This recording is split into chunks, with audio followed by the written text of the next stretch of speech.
Hi, Father Bob here. You know what? In the whole history of the world, never has anyone said these words that Jesus says in the gospel today. They're stunning words because our feelings are just the opposite of those words. He says, love your enemies, do good to those, and pray for those who persecute you.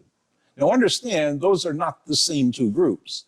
The first group, enemies, they are understood in the language of Jesus as people that we don't include, people that we don't wave to, people that we don't notice, people that we don't invite.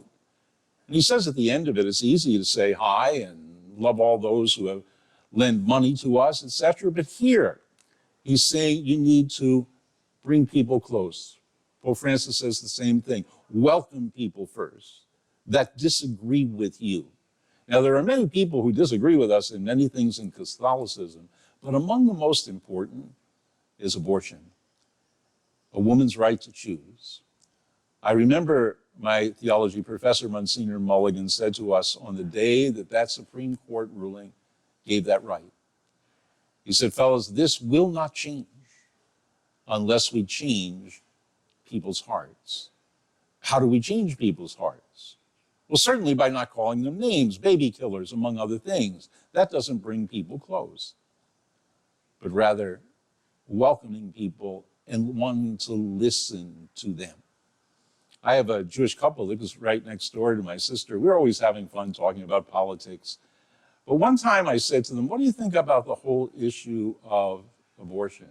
And they looked rather shocked and a little bit frightened.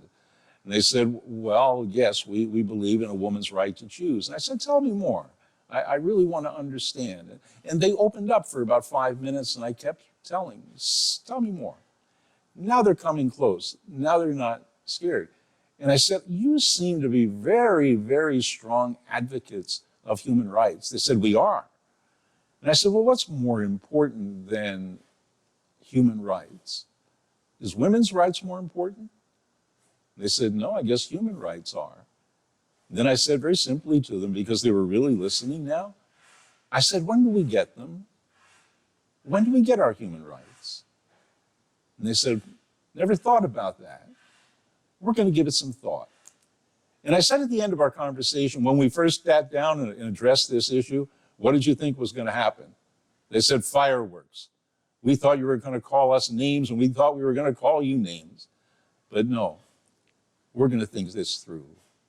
Love your enemies. Engage those and be not frightened. We want to change hearts. Then minds get changed. And pray for those who persecute you. Ah, yes. If you're a good Catholic, good Christian, you should have at least 10 enemies. People that don't like you. People that talk behind your back. People that just rub you the wrong way. Those are people, in a way, that at least interiorly, if not out loud, persecute us. And Jesus said, pray for them. Well, when you pray for those people that persecute you, they might not change, but you will. Have a good week.